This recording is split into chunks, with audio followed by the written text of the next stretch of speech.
वंदनातन दोस्तों, वाक्षी के समृद्धवाद विषय के अंतर्गत मैं वरुण कुमार आपका हार्दिक अभिनंदन करता हूँ। राशित और वाक्षी दोनों के दोनों प्रकल्प हमारे अब शुरू हो गए हैं। आप सबके आशीर्वाद से अपना व्यापार करते हुए, परिवार में सब अपने दायित्वों को निभाते हुए, समाज सेवा, देशभक्ति, देश के प्रति अपने दायित्व को बहुत अच्छे तरीके से निभाने में कामयाब हो रहे हैं, संतुष्ट महसूस कर रहे हैं। हम ये मानकर चलते हैं कि अगर कल सुबह आँख नहीं भी खुली और ईश्वर के पास जाना पड़े तो बड़े गर्व से हम ईश्वर का सामना कर पाएंगे। बीच में आप सबसे रूबरू होने के लिए इसलिए कई बार मन हो जाता है, ईश्वर प्रेरणा देता है। जो चीज़ें अच्छी खुद सीखने को मिल रही हैं वो आपके साथ साझा करें। जीवन तो हर कोई जी रहा है, हम भी जी रहे हैं, आप भी जी रहे हैं। और लगातार निरंतर जब ईश्वर, कैसे पता चले ईश्वर का सानिध्य हमें प्राप्त है, ईश्वर हमारे साथ है। ईश्वर लगातार आपके साथ में रह के आपको मार्गदर्शन देता रहता है। कोई चीज़ हो रही है तो क्यों हो रही है, नहीं हो रही है तो क्यों नहीं हो रही है। असीम सुख, असीम शांति आपके जीवन के अंदर महसूस होती है जब चीज़ें आपकी आवश्यकताओं के अनुरूप ना भी हो रही हो, तब भी ईश्वर जो है वो आपको धैर्य धारण करवाने में मदद करता है। तो कोशिश करते हैं पिछले 10-15 दिन में क्या क्या बदलाव वाक्षी के अंदर आया, क्या क्या चीज़ें चेंज हुई, क्या क्या सीखने को मिला, साझा करते हैं। इससे जीवन का एक नया दर्शन प्राप्त होगा और आप भी इस प्रकार की वीडियोस अपने घर के अंदर बनाया करें, अपने बच्चों से साझा करा करें, अपने बच्चों के साथ में, पत्नी के साथ बैठकर इस पर अगर डिबेट करने का मौका मिले तो ऐसे ज़रूर करा करें। मैं तो वीडियो इसलिए बनाता हूं क्योंकि मेरा परिवार अब आप सबके साथ बहुत बड़ा हो गया, तो आप सबके साथ बातें हम साझा करते हैं। और अच्छी बात यह है कि मेरी पत्नी भी जो है वो वीडियो देखकर ही मेरे बारे में पता करती है, क्योंकि समय तो मिलता नहीं। वो सुबह 9 बजे जाती है, रात को 9 बजे आती है, लेकिन दिन में ऑफिस में बैठती है। तो जब ऑफिस में बैठेगी तो कैसे पता चलेगा कि पति की सोच क्या है, क्या नहीं है। तो ये जो वीडियो मैं आपके साथ बनाता हूँ, इसको मेरी पत्नी दिन में बैठ के ऑफिस में देखती है। तो हमारे लिए वार्तालाप करने का तरीका भी आप ये समझ लो कि वो एक दूसरे के माध्यम से, इन वीडियोज़ के माध्यम से ही है। कल को हमारे बच्चे जब बड़े हो जाएंगे वो भी इन वीडियोज़ के माध्यम से सीखेंगे। तो ये एक दूसरा इंटरेस्ट है जो हमारा इसके अंदर निहित होता है कि जब मैं आपके लिए वीडियो बनाता हूँ तो मैं अपने परिवार के लिए भी इन वीडियोस के अंदर माध्यम से उनको भी कल को जो है हम सबको एक अच्छा दर्शन प्राप्त हो, इस भावना से बनाया जाता है। क्या क्या बदलाव आया 10 दिन में जो सीखने को मिला। पहली चीज़ जो अलग की गई वो ये कि ईश्वर को पहचानने का एक और बड़ा मौका मिला। ईश्वर को परास्त करने के अंदर एक बार और हम विफल हो गए। आप समझ रहे हैं, मैंने बताया था ना अपनी ऑटोबायोग्राफी में, बचपन से लेके आज तक ईश्वर के साथ में मेरी शर्त चलती जा रही है कि चलो देख लेता हूँ, ये काम नामुमकिन है, ये कैसे हो सकता है, इट्स नॉट पॉसिबल। आपने ऑटोबायोग्राफीज़ अगर मेरी देखी हो तो क्या हो रहा है बचपन से, ईश्वर ऐसे तो दिखते नहीं, दर्शन देते नहीं, वो अपने होने का एहसास कराते हैं। तो ईश्वर ने मेरे जीवन में कुछ सिद्धांत हमें बताए हुए हैं कि भैया ये सिद्धांत है, देख, रामायण देख ले, महाभारत देख ले, पुराना जितना इतिहास है देख ले, ये सिद्धांत है बेटा, ये सिद्धांत इस तरह काम करते हैं। 2+2 = 4 ऐसे होता है, वो ईश्वर ने बताया हुआ है। तो हम कैसे ईश्वर के होने का प्रमाण समझे, तो हम क्या चेक करते हैं कि 2+2 = 4 है, समझने गए। लेकिन 99, ठीक है, -9 करेंगे तो अब आना चाहिए 90। लेकिन 99 पर -9 करना जो है वो बहुत डिफ़िकल्ट इक्वेशन है किसी के लिए। इसको इस तरीके से समझ लो कि बहुत डिफ़िकल्ट इक्वेशन है जिसके अंदर से सिद्धांत तो तुम्हारा लगेगा ईश्वर। आप समझो, डिफरेंशिएशन इंटीग्रेशन की एक बहुत मुश्किल इक्वेशन है जिसमें सिद्धांत तो वही लगेंगे जो ईश्वर ने हमें सिखाए हैं, लेकिन उस इक्वेशन का होना बड़ा मुश्किल है। जैसे श्री राम के समय में, अब राम जी जो हैं वो रावण के साथ में युद्ध करने जा रहे हैं, सामने अथाह समुद्र है। तो धर्म ये कहता है कि जो कर्म योगी है, जो कर्तव्य पथ पर आगे बढ़ रहा है, जो ईश्वर का सानिध्य अपने साथ लेकर चल रहा है, उसको अपने लक्ष्य के अंदर जीत अवश्य मिलेगी। अगर वो सच्चा है, वो बहादुर है, वो भगवान श्री राम में सारे गुण थे, तो जीत अवश्य मिलेगी। सिद्धांत तो ये कहता है, सिद्धांत तो यही कहता है। लेकिन समुद्र के ऊपर सेतु बनना बड़ा मुश्किल है, वो इतना आसान नहीं है। तो अगर फिर भी बन जाता है तो इसका मतलब ईश्वर है। तो हम ये जो है, ये जीवन के अंदर जो है, हालांकि ईश्वर हमारे साथ साथ चलता है, लेकिन हम उनके साथ में ये अनुभव जो है, ये खेल जो है लगातार बचपन से खेलते रहते हैं। तो पिछले 15-20 दिन में एक ये मौका मिला। 15-20 दिन क्या, 1.5 महीना हो गया, 1 महीना तो रिसर्च ही चली थी लगातार। तो इस बार भी वही हुआ जो बचपन से आज तक होता आ रहा है। हमने कोशिश करी, ईश्वर के साथ शर्त लगाई, नामुमकिन काम था, उसने करवा दिया, हम फिर हार गए। और उसने फिर एहसास करवाया कि भैया यही हूँ मैं, देखो मेरी शक्ति को। तो ये अगर आज वीडियो में मौका मिलेगा तो ये आपके साथ साझा करेंगे। पिछले 1 महीने में जानने को मिला कि जीवन के अंदर अगर अपने बच्चों को आप 2-3 काम बता दीजिए, बेटा इस चीज़ का ध्यान रखना, कुछ भी नहीं होगा, बिल्कुल आराम से निकलते जाओगे। जीवन में कितना भी तूफ़ान आ जाए आराम से निकलते रहोगे, इस बात का ध्यान रखना। ऐसी कौन सी 2-3 चीज़ें जो अपने बच्चों को बता दो और बात बन जाए। अगर अभी तक नहीं पता तो वीडियो से जुड़िए। उसको हम जानते बचपन से हैं, परख कई बार चुके हैं, लेकिन भूल ना जाएं, इसलिए वो दोबारा इंसिडेंट्स हमें ध्यान में आते रहते हैं। तो वो कौन सी 2-3 चीज़ें, अगर आपको भी लग रहा हो तो वीडियो को पॉज करो और सोचो।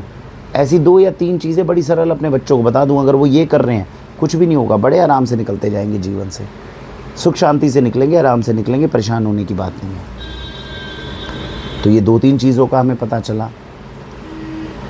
तो मुख्य रूप से जो मुझे समझ में आ रहा है वो ये 2-3 चीज़ें हैं जिसके ऊपर आज की वीडियो में हम इन 2 सब्जेक्ट्स को लेकर चलते हैं जो महत्वपूर्ण है, पिछले 1 महीने में सीखने में मिले। तो सबसे पहले बात समझते हैं, ईश्वर को के साथ में किस बात पे शर्त लगाई गई। अब हो क्या रहा था कि आज से 1.5-2 महीने पहले आराम से सब सुख शांति से चल रहा है। तो अब जो भी अच्छे महापुरुष रहे उनको थोड़ा सुनते रहते हैं, कोशिश करते रहते हैं उनकी वाणी को सुने।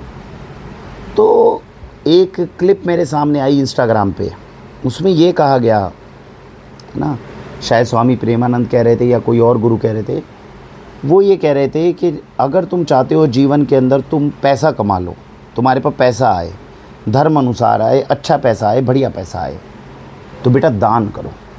जितना दान करोगे उतना पैसा बढ़ेगा। अब ये लॉजिक किसने, स्वामी प्रेमानंद जी ने बता दिया। चलो मैंने कहा चलो भाई ये समझ में आ रहा है।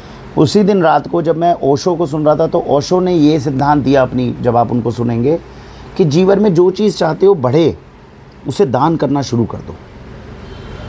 उन्होंने और बड़ा वो काम दिया है ना, कहते जो चीज़ तुम्हें लगता है कि तुम अपने जीवन में चाहते हो उसको पहले दान करना शुरू करो। प्रकृति का नियम है, उस चीज़ को जितना तुम दान करोगे उतना वो कई गुना पलट कर तुम्हारे पास वापस आएगी। तुम सामने वाले को गालियाँ देनी शुरू कर दो तो गाली क्या 10 गुना जाके वापस आएगी।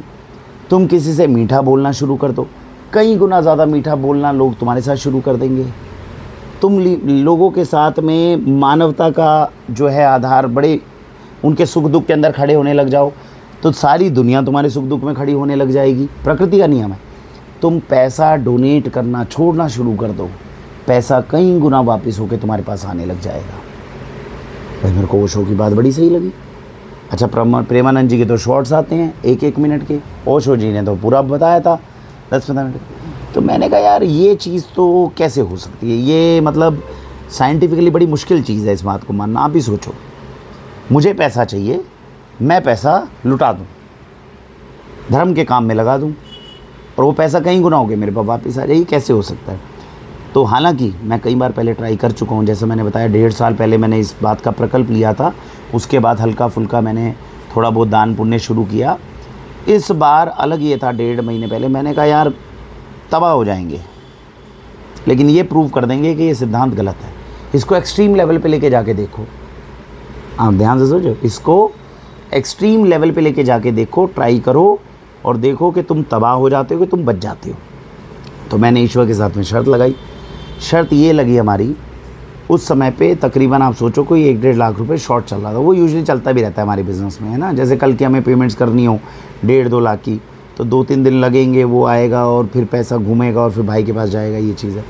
तो उस समय जब मैं थोड़ा सा मेरे को लग रहा था कि यार क्रंच आया हुआ है, तो जब मुझे लग रहा था कि यार पेमेंट का हल्का क्रंच आया हुआ है, मैंने कहा ये टाइम पे कुछ हो ना हो, ईश्वर को ज़रूर ये बताते हैं कि भाई सिद्धांत ही काम करता है कि नहीं, इसको चेक करते हैं। तो मैंने ईश्वर से क्या बात करी, मैंने कहा देख ऐसा है, क्रंच आया हुआ है, पैसे मेरे पास है नहीं, मेरे अकाउंट के अंदर, मेरा जो बैंक अकाउंट है उसमें 1,40,000 रुपये उस समय पड़े हुए थे। मैंने ईश्वर से ये कहा दान करता हूँ, दबा के दान करता हूँ, और जितनी मेरे को ईश्वर ने बताई हुई है कि भाई कम से कम इतनी तो कर ही ले, कल को इतना तो कर ले कि मेरे पास आए और नज़रें मिलानी पड़े तो तुझे शर्मिंदगी ना हो। आप समझ रहे हो। मैं जो महीने का जो भी अपने लिए अलग करता हूँ वो कोई बहुत ज़्यादा नहीं करता। दुनिया के हिसाब से तो अजीब है, दुनिया तो कुछ भी सोच सकती है। कलयुग है, आजकल हमने ये प्रवृत्ति ख़त्म कर दी।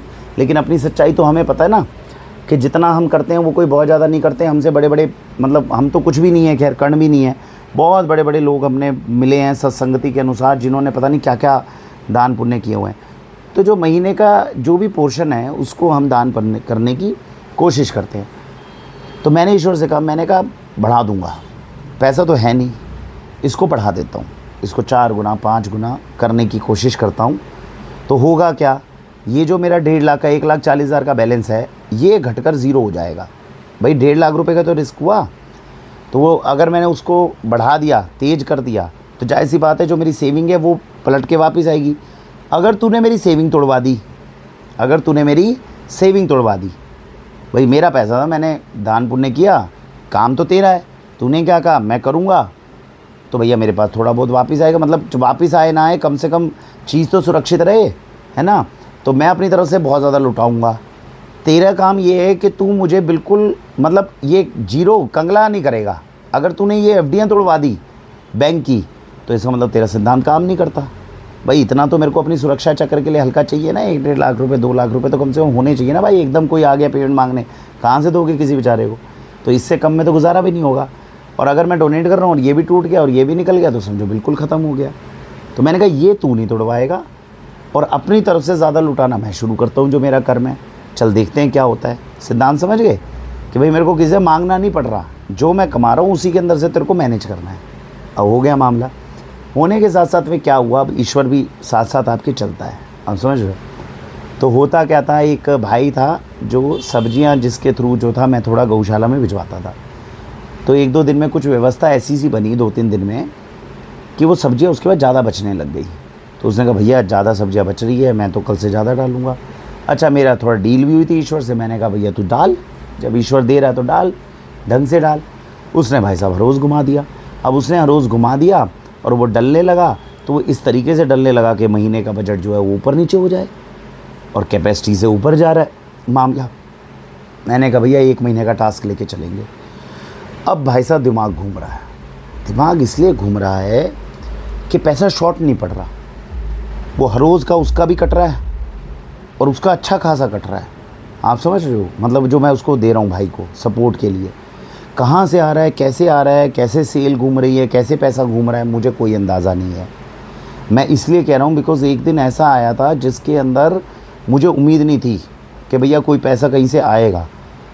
और उस दिन मेरे ख्याल से रिकॉर्ड हमारे अकाउंट के अंदर 90,000 रुपये आ गए थे, आप समझ रहे हैं। भाई लोगों की सेल करी और कुछ है। तो बड़ा अजीब सा 1 महीना जो था वो लगातार माहौल बन रहा था। अब मैं माहौल बन रहा था, अब इसमें निष्कर्ष देखना जो निकलता है किस तरीके से ईश्वर ऐसे निष्कर्ष निकालता है। एक बात जो सिद्धांत समझ में आई है बचपन से बार बार, ईश्वर को जब भी आप परखने की कोशिश करोगे, ईश्वर आपको एक ऐसी जगह पे घुमाकर खड़ा कर देगा जहाँ पर आप वो बात जब किसी को बताओगे तो आप पागल दिखोगे।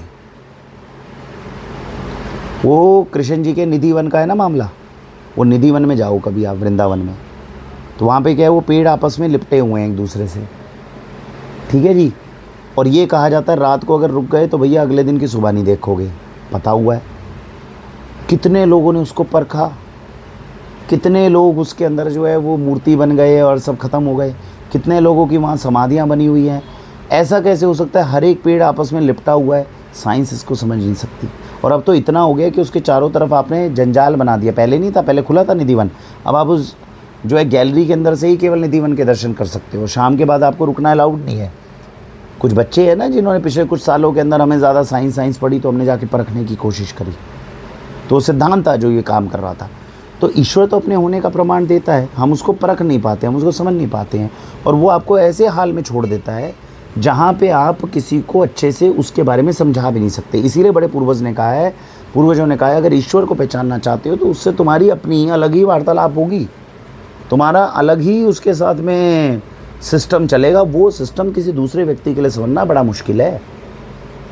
तो इसीलिए सोचो कि ये इतनी बड़ी माया चारों तरफ है, इस माया के साथ में हज़ारों साल से लोग इस माया के चक्कर में घूमे जा रहे हैं, हम भी घूम रहे हैं। प्रेमानंद जी महाराज आपको ज्ञान भी दे रहे हैं, खुद प्रेमानंद जी महाराज इस माया का कभी भी शिकार हो सकते हैं, ईश्वर की प्रबल माया समझो, सोचो कि कितने खतरनाक, मतलब ईश्वर की जो माया है वो कितनी खतरनाक है। उससे बचने का उसने उपाय बताया हुआ है। जो उस उपाय को करता है वो इससे आराम आराम से बचता हुआ सुख शांति से निकल जाता है। जो उपाय नहीं करता वो आज नहीं तो कल फंसता है। खैर, इस पे वापस आते हैं। तो मैंने भैया शुरू कर दिया। मेरे को दुख इस बात के, भाई ज़्यादा हो रहा है भाई। अगर यहाँ से इधर से भी बैंक बैलेंस ख़त्म हो गया, उधर से लोग जो हैं वो खड़े हो गए, तो ईश्वर से हमारी डील क्या चली हुई है? ईश्वर से हमारी डील दो चीज़ की चली हुई है। एक, ईश्वर ने ये कहा है भाई मैं तेरे को भूखे पेट नहीं सुलाऊंगा, समझ नहीं गए। दूसरा, तेरे को हाथ किसी के आगे फैलाने की ज़रूरत नहीं पड़ेगी। तेरा पैसा जुड़े नहीं जुड़े, तेरे पास बड़े महल, स्टेटस सिंबल, लंबी गाड़ियाँ हो ना हो, दो चीज़ का आश्वासन है जो मुझे स्वयं नारायण से जब बात होती है तो उसने दिया है। क्या यार, तेरे को ज़िंदगी जीने के लिए क्या चाहिए? रात को तू और तेरे बच्चे भूखे ना सोए, यही है। सर के ऊपर तेरे छत रहे, परेशानी ना हो, दुख ना झेले, यही है ना मेजर काम, ठीक है ना। और दूसरा क्या है, तेरे को किसी के आगे हाथ ना फैलाना पड़े, इतना ही तो चाहिए। इतना है कि मैं गारंटी देता हूँ लालच में तू नहीं पड़ेगा। देखो कितनी सुंदर डील है नारायण के साथ हमने की हुई है। और अब 8 साल 9 साल होने को आए हैं, और वो अपनी माया के प्रभाव से ये महसूस कराता है कि तुम कितने भी महान बन लो, तुम कुछ भी नहीं हो। अभी उसके ऊपर भी इंसिडेंट याद आया, अभी इस वीडियो में बताऊंगा आपको। ऐसे ही नहीं, वाक्षी पूरे भारत में और दुनिया में सबसे अलग है। हम दुनिया में इस समय सबसे श्रेष्ठ व्यापारियों में से एक है जो अपने स्टैंडर्ड्स को ऊपर रखे हुए हैं, ध्यान से समझना।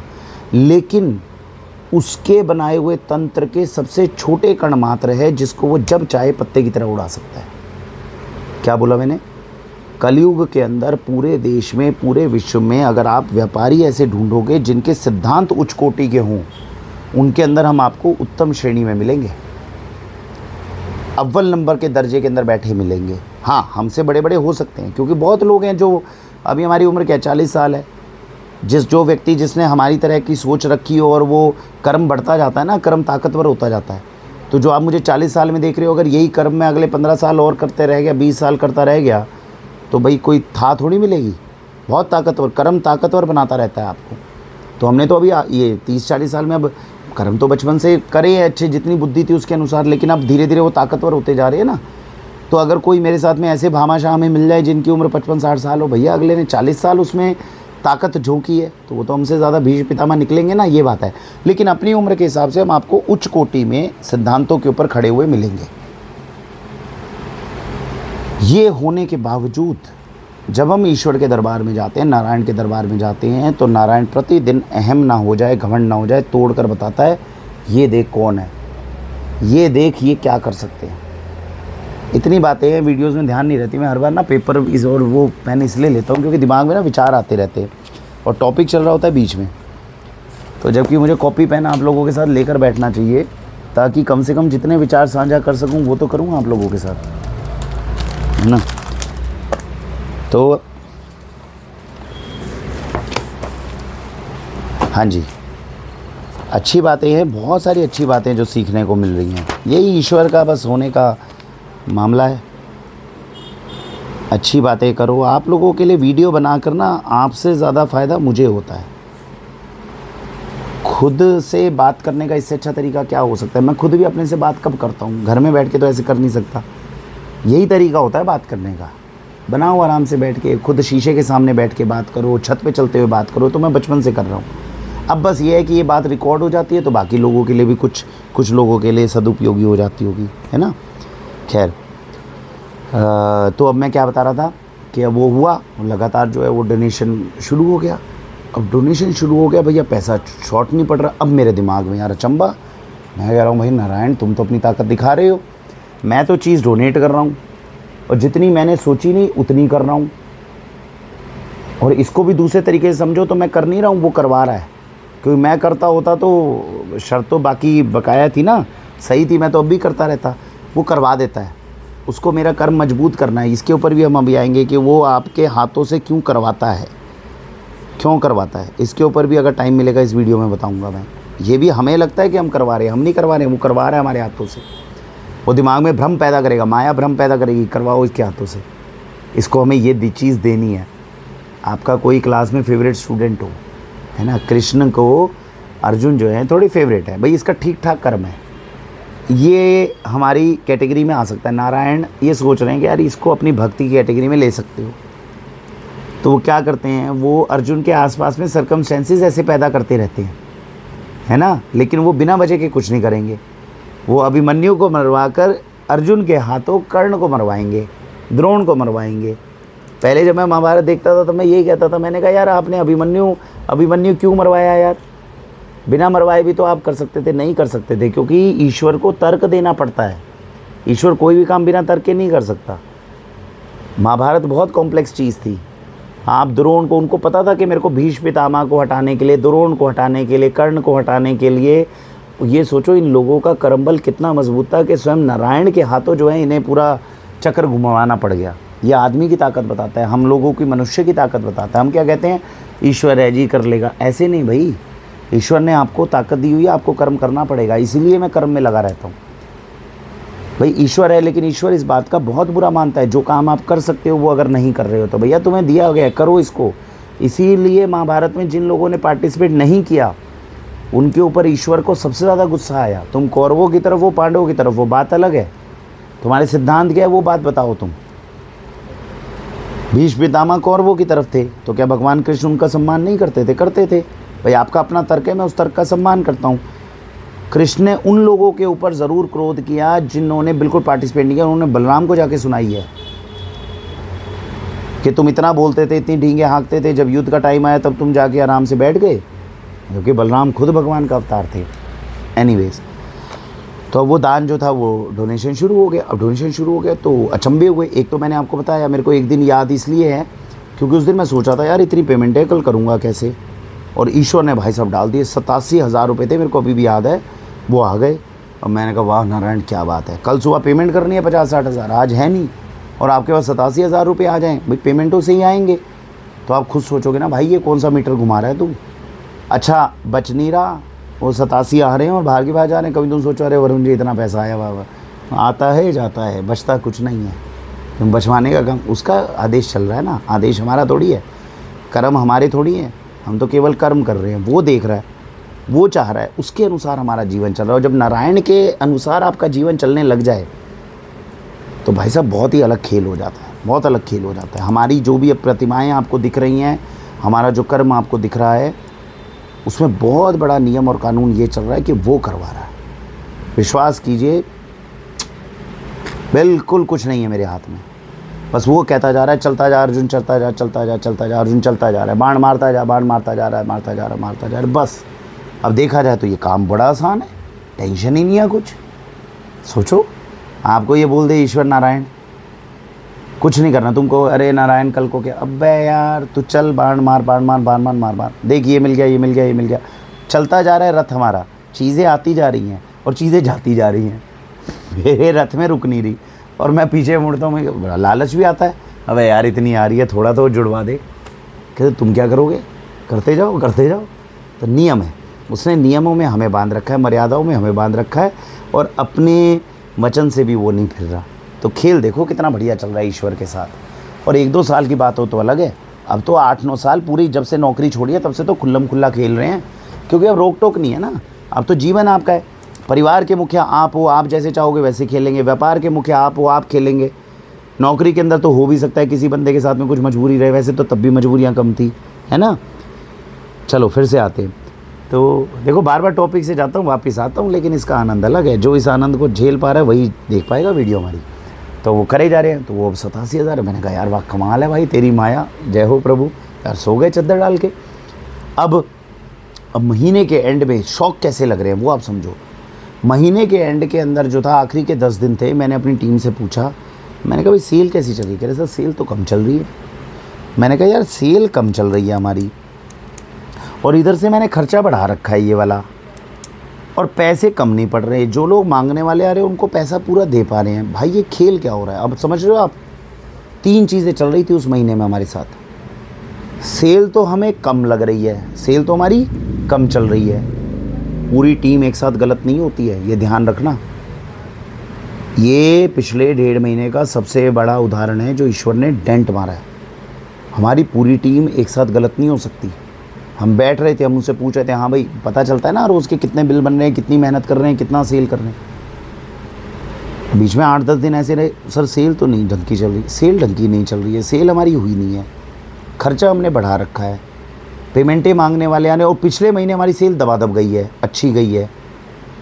जब पिछले महीने अच्छी सेल होगी तो इस बार लेने वाले तो आएंगे ना, पैसे लेने वाले तो 15-20 दिन में आ जाएंगे ना आपके पास। तो पिछले महीने सेल अच्छी हुई है तो इसका मतलब पैसे लेने वाले ज़्यादा हैं। इस महीने सेल अच्छी नहीं हो रही, इसका मतलब पैसा भी आपके पास है नहीं। ऊपर से आप इधर जो है आपने फ्रंट खोल दिया एक्स्ट्रा, तो भाई ये तो डूबने की स्थिति है, जहाज डूबेगा आपका। अब हैरानी की बात ये है कि ये जहाज डूब क्यों नहीं रहा। ये तो विश्लेषण का मामला है, इकोनॉमिक्स का कोई भी व्यक्ति है वो ये समझेगा भाई ये क्या है, ये क्यों नहीं डूब रहा। अब इसके ऊपर मैं चिंतन कर रहा हूँ। मैंने कहा यार ये ऊपर वाले से शर्त लगाई है, ये घुमा तो रहा है, लेकिन ये घुमा कैसे रहा है, कोई नारायण कोई अपने तरीके से तो काम करता होगा। तो हमने ध्यान दिया, तो हमारी एक ऑप्शन रहती है प्राइम बेनिफिशियरी वाली। इसमें क्या है, एक व्यक्ति जो है 50,000 रुपये हमारे पास जमा कराता है, पूरा साल फ्लैट 20% पे सामान लेता रहता है, और हम इसका प्रचार नहीं करते। हम इसलिए प्रचार नहीं करते, सिद्धांत ये है कि जब आपको पैसे की ज़रूरत नहीं है तो आप ज़बरदस्ती, क्योंकि इसके अंदर हमें नुकसान बहुत होता है। जो लोग हमें प्राइम बेनिफिशियरी के रूप में 50,000 जमा कराते हैं ना, हम उनको कुछ सामान हमें ऐसा भी देना पड़ जाता है जो पीछे से हम 15% पे ले रहे हैं। लेकिन हम उन लोगों को सपोर्ट करते हैं 2-3 कारणों से। एक तो ये कि जब वो व्यक्ति बेचारा उसके पूरे घर का राशन, हम जिसने 50,000 जमा कराया 20% डिस्काउंट मिला, उसके दिमाग में आता है यार खाओ अच्छे से यार, जब 20% पे आ रहा है और इससे ज़्यादा तुम्हें क्या चाहिए, कितना मर्जी सामान ले लो, 20% डिस्काउंट मिल रहा है, फ्लैट वो भी। तो व्यक्ति खुलकर खाना शुरू करता है ना, अच्छा खाना शुरू करता है। तो एक तो हमें खुशी होती है कि यार उसके घर के अंदर कम से कम वो पैसे की इन चीज़ों की वजह से जो ऑटोमेटिकली उसकी प्राथमिकता भोजन पे आ जाती है। भोजन हमारे पास स्वाद ही है तो वो खाता है, उसको संतुष्टि बहुत है। कितना सुख है अपने लिए, दूसरे के लिए।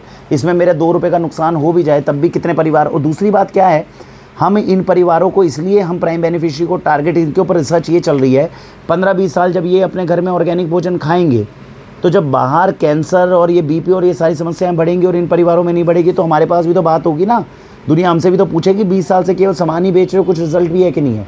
तो ये परिवारों के अंदर जब हम स्टडी करेंगे तो हमें पता चलेगा यहाँ के बच्चे ज़्यादा ताकतवर हैं दूसरों के मुकाबले, कम रोगी हैं, इम्यूनिटी अच्छी बढ़ी हुई है, इसे स्कीम चलाई हुई है। लेकिन हम इसका प्रचार नहीं करते, हमें प्रचार नहीं करते क्योंकि एक तो नुकसान हो रहा है, ऊपर से हम प्रचार ढोल बजाएं, अरे आ जाओ आ जाओ आ जाओ। और पैसे की क्या बात होती है, ज़्यादा आपके पास आ जाए तो खर्च हो ही जाएगा, तो हम इसका प्रचार नहीं करते। हमने केवल सेवा भाव से चलाई हुई है।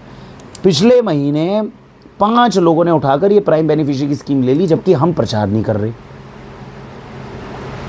ईश्वर अपना सर्कल घुमाना शुरू कर रहा है, उसको पैसा ला कर दे रहा है मुझे, और सेल हो नहीं रही है। सर्कमस्टेंसेस, पूरी मार्केट डाउन है हमारे आसपास की, तो मेरी सेल कैसे हो जाएगी। तो वो क्या कर रहा है, वो उसी के अंदर से घुमा रहा है, वो प्राइम बेनिफिशियरी के रूप में ला रहा है। मैं ये सोच रहा हूँ यार ये प्राइम बेनिफिशियरी वाली ये क्या है। मैंने पूछा टीम से, मैंने यार तुम प्रचार कर, कह नहीं भैया, तो हम तो प्रचार भी नहीं कर रहे, हम वीडियो भी नहीं दिखा रहे। हम यहाँ पे उत्पाद की फ़ोटो ना दिखाएं तो लोग फ़ोटो नहीं खरीदते, लोगों को कैसे पता चलेगा, ध्यान में कैसे आएगा। तो 1 महीने में रिकॉर्ड 5 लोगों ने एक साथ प्राइम बेनिफिशियरी लियो, वो मेंबरशिप लियो। ये पिछले महीने हुआ है, इससे पहले नहीं हुआ पूरे साल के अंदर। तो जब मैंने विश्लेषण किया, मैंने कहा अच्छा यहाँ से घूमी है एक तो खेल, एक तो यहाँ से घूम गया। दूसरा अचंबा क्या हुआ, जब महीने के एंड में बैठे तो महीने के एंड के हमारे अकाउंट में पैसे कितने आए उसके हिसाब से हम अपनी सेल को कैलकुलेट करते हैं। और वो सेल जो है, हम तो यहाँ बैठ के पूरे महीने क्या कह रहे हैं कि यार धंधा नहीं हुआ, सेल नहीं आ रही, सेल नहीं आ रही। और जबकि महीने के एंड में जब सेल निकाली कि अकाउंट में पैसा कितना आया है, उसके हिसाब से हमारा सीए जो हमारी पत्नी है वो ये कह रही है कि तुम्हारी सेल बिल्कुल प्रॉपर हुई है, बढ़िया हुई है।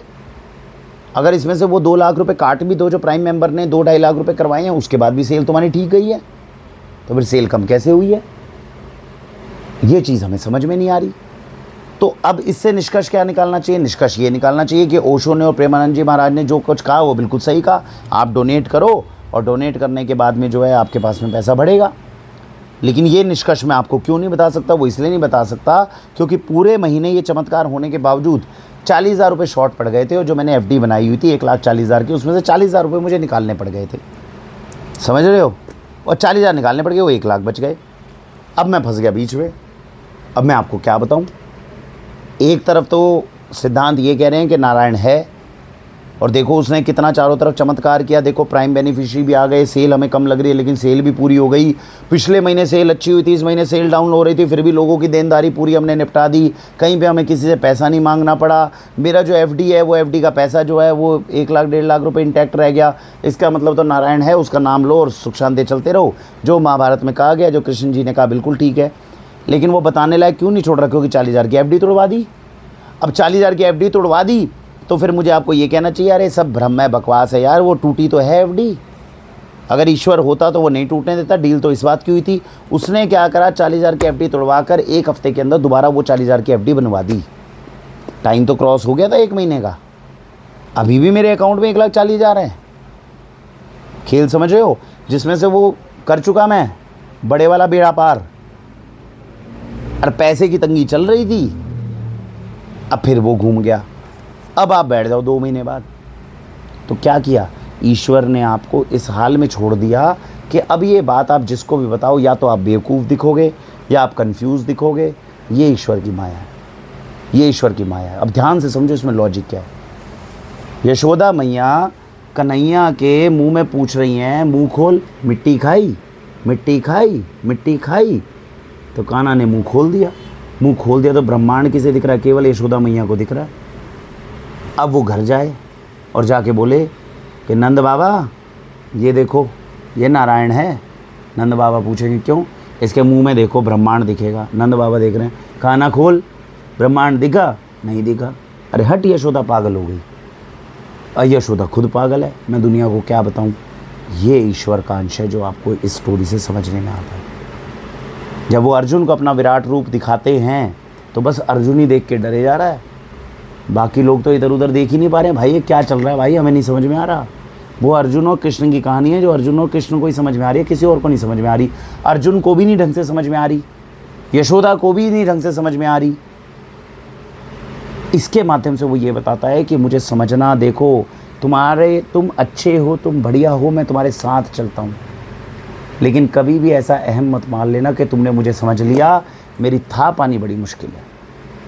जहाँ जाओगे, जितना जिक्र करोगे, दुनिया तुम्हें पागल कहेगी। अब तुम बताओ, तुम पागल कहलवाने के लिए अंदर खुशी महसूस करते हो तो गल लो, नहीं तो भाई यही है मेरी सृष्टि। अब इसमें तुम सोच लो, मैं उसका साथ क्यों नहीं छोड़ सकता? मैं उसका साथ क्यों नहीं छोड़ सकता? क्योंकि ये जीवन बहुत अच्छा है, मैं इसकी कदर जानता हूँ। मुझे नहीं चाहिए ऊंचे महल, मुझे नहीं चाहिए बड़ी गाड़ियाँ, मुझे नहीं चाहिए ऐसा अहम जिसको पालकर मैं दुनिया के बीच में जाऊँ, ये पतली फटी हुई टी शर्ट पहनकर, लेकिन नारायण का नाम लेकर अगर सुख की नींद और सुख के भोजन मेरे को मेरे परिवार के साथ खुशी के साथ मिल रहे हों तो मुझे नहीं चाहिए। उसका मैं त्याग कर रहा हूँ क्योंकि मैं असली सुख की कीमत जान चुका हूँ। अगर सुदामा भी जो है ना, वो पहले नारायण के साथ में बैठकर आराम से सुख कर ले, वो महलों की चाह नहीं रखेगा, क्योंकि महलों में वो सुख है ही नहीं जो नारायण के नाम में अपने बीवी बच्चों के साथ सुख शांति के साथ में। इसलिए बोलते ना, गरीब जो व्यक्ति होता है वो ज़्यादा सुखी इसलिए होता है। कभी भी देखना आप, मैं आपको एक और उदाहरण मेरे ध्यान में आया। मैं अपनी बच्ची के साथ में इंदिरापुरम, यहाँ का पास का एरिया है, वहाँ पे गया था एक दिन दोपहर में। अब बच्ची छोटी थी, तो जब गए तो जाते जाते उसको भूख लग गई।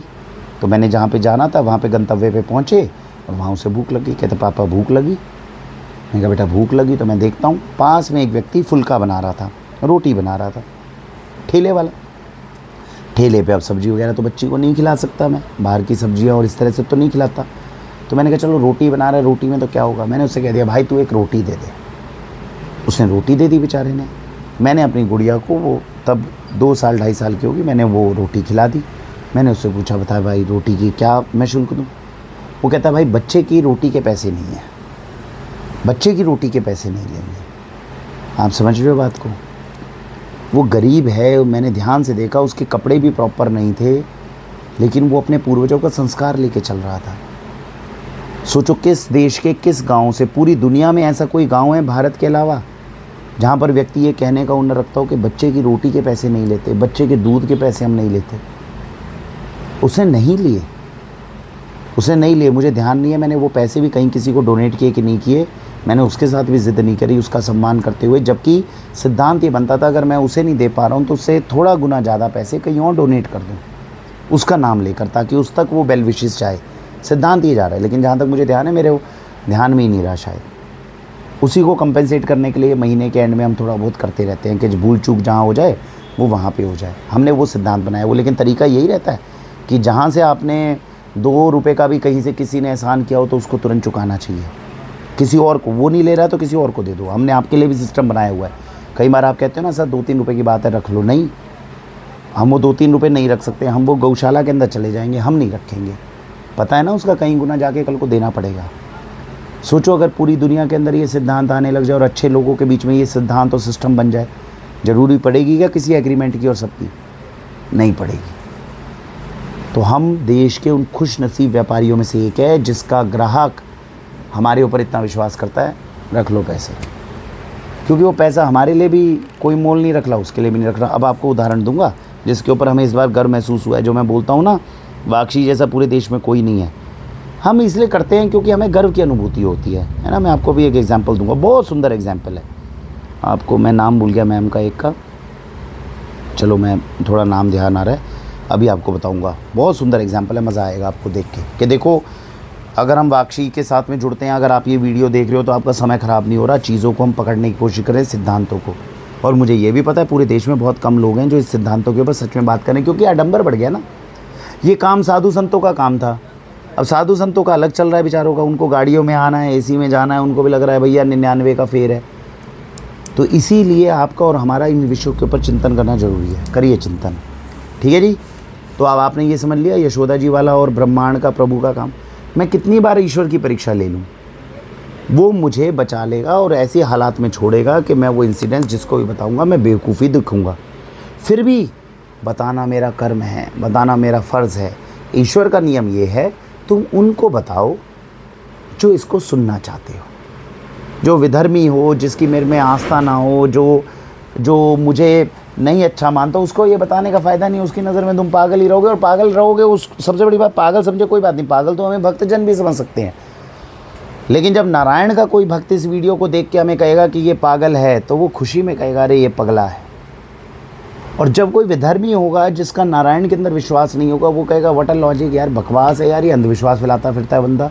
वो कहेगा गलती दोनों की नहीं है, गलती तो हमारी है कि हम अपनी वीडियो किसको दिखा रहे हैं, है ना। पढ़े लिखे तो हम भी हैं, तर्कसंगत तो हम भी हैं, ऐसे ही थोड़ी बैठे हैं। लेकिन भाई जब है तो है। और अगर जिनको लगता हो कि बहुत तर्कसंगत है, बहुत पढ़ाई लिखाई कर ली, बहुत दिमाग आ गया उनमें, तो आज भी जाके बता दे ज्वाला जी पे ज्वाला की ज्योति कहाँ से निकल रही है। वो बता दे वो नंदी वन के अंदर पेड़ आपस में लिपटे हुए क्यों हैं, पूरे दुनिया के अंदर कहीं और क्यों नहीं दिख रहे तुम्हें भाई। और उसमें इतनी हिम्मत हो तो एक दिन नंदी वन के अंदर घुस के रात को बैठ जाए, इतना मुश्किल भी नहीं है। उन्होंने चारों तरफ कर तो रखी है, लेकिन अच्छे अच्छे खिलाड़ी कूद जाते, बिना बताए कूद जाए और लिख कर चला जाए एक पत्र हमारे नाम पे। वाक्षी वालों को चैलेंज किया था हमने, उन्होंने वीडियो में कहा था भाई ऐसा है कि नहीं है, मैं जाके कूद के चला गया, मैं अगर जिंदा निकल कर आ गया प्रूव कर दूंगा नारायण नहीं है। ये हिम्मत तो कर दो, जो करने लायक काम है वो करो ना यार। वो तो कोई नहीं करेगा, नहीं करेंगे, इतना जिगर नहीं है कि नारायण को चैलेंज कर सके। एनीवेज ठीक है, तो एक तो ये चीज़ थी जो सीखने को मिली। अब आपको दूसरी बात बताता हूँ, ठीक है। अब मैं आपको बताता हूँ जिस चीज़ पे हमें गर्व की अनुभूति, क्यों गर्व की अनुभूति हुई, बहुत अच्छी।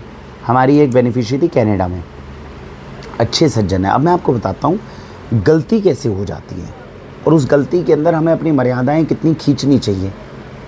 हम में अच्छी बात ये नहीं कि हमसे गलती नहीं होती, हमसे गलती होती है, लेकिन हमारे अंदर थोड़ा सोचने का समय, और काफ़ी लंबे समय से इस पथ पे चल रहे हैं ना, तो उनको धीरे धीरे ठीक करते रहते हैं, कम ज़्यादा करके उसको ठीक करते रहते हैं, इसलिए खुद से शर्मिंदा ज़्यादा नहीं है। अब मैं आपको एक इंसिडेंट बताता हूँ। कनाडा के अंदर हमारी बेनिफिशियरी हैं, वो हमसे बेचारी सामान मंगवाती थी। तो उन्होंने 1 साल पहले हमसे सामान मंगवाया। सामान मंगवाने के अंदर उन्होंने हमसे मंगवाया घी।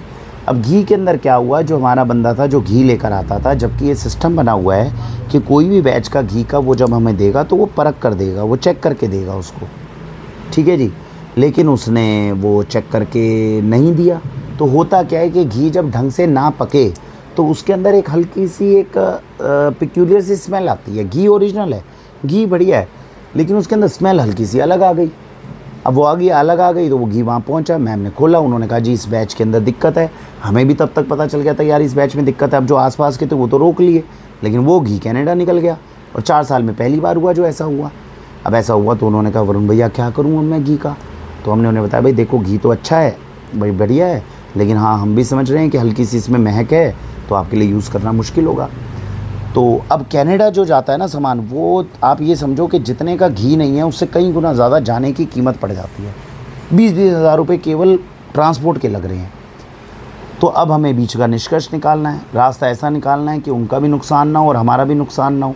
ज़्यादातर वाक्षी जो काम करती है ना, हमने अमेज़ॉन फ्लिपकार्ट क्यों नहीं बनाया हुआ? हम अपने परिवार को भोजन खिला रहे हैं, वो भी हमारे सदस्य जो है, आप लोग भी कोशिश करते हो हमारा नुकसान ना हो जाए, हम भी कोशिश करते हैं नहीं हो जाए। और आज के केस के अंदर मैं केवल ये नहीं बताऊंगा कोई ऐसी चीज़ जिस पे हमें गर्व का अनुभव हो। आज मैं आपको वो चीज़ भी बताऊंगा जिस पे आप लोगों को अपने ऊपर गर्व की अनुभूति होनी चाहिए। अब इसके साथ में मेरे को देखो ध्यान भी आ गया एक पेमेंट का, है ना। एनीवेज, तो भेज दी। अब उस समय पे हमने उनको शायद 2 तरह के, उन्होंने कहा भैया क्या करना चाहिए। देखो मैंने उन्हें कहा देखो मैम अब इसमें ये है कि अगर आप बिल्कुल ही घी को उपयोग नहीं कर पाते हो, घी आपको फेंकना पड़ जाता है, कुछ करना पड़ जाता है, फिर तो देखो उस केस के अंदर तो हम क्या करेंगे कि आपको जो है, जो भी आपका है भाई सिद्धांत है हमारा, कोई चीज़ हमने भेजी आपके लिए उपयोगी नहीं सिद्ध हुई तो सारा पैसा रिफ़ंड करेंगे, चाहे कितना भी नुकसान हो, क्या कर सकते हैं। बाकी हम कह रहे हैं घी अच्छा है, आप उसको यूज़ कर सकते हो तो कोशिश कर लेनी चाहिए आपको। तो उन्होंने कहा ठीक है भैया मैं कोशिश करती हूँ यूज़ वगैरह करने की। और इसमें फिर मैंने उनको ऑफ़र दिया 2 तरह का। मैंने कहा मैम देखो इसमें 2 ऑप्शन ये निकलेंगे, हम यहाँ से सामान जो है अब अगली बार जब भेजें तो उसके अंदर शिपिंग चार्ज वगैरह हम बियर कर लेंगे भाई नुकसान, लेकिन उसमें यह है कि बाकी सामान जा रहा होगा आपका तो थोड़ा बहुत उसके अंदर कंपेंसेट हो जाएगा। 20,000 की जगह हमारा नुकसान कोई 14-15 हज़ार का हो जाएगा, 5-6 हज़ार रुपये कम पड़ जाएंगे।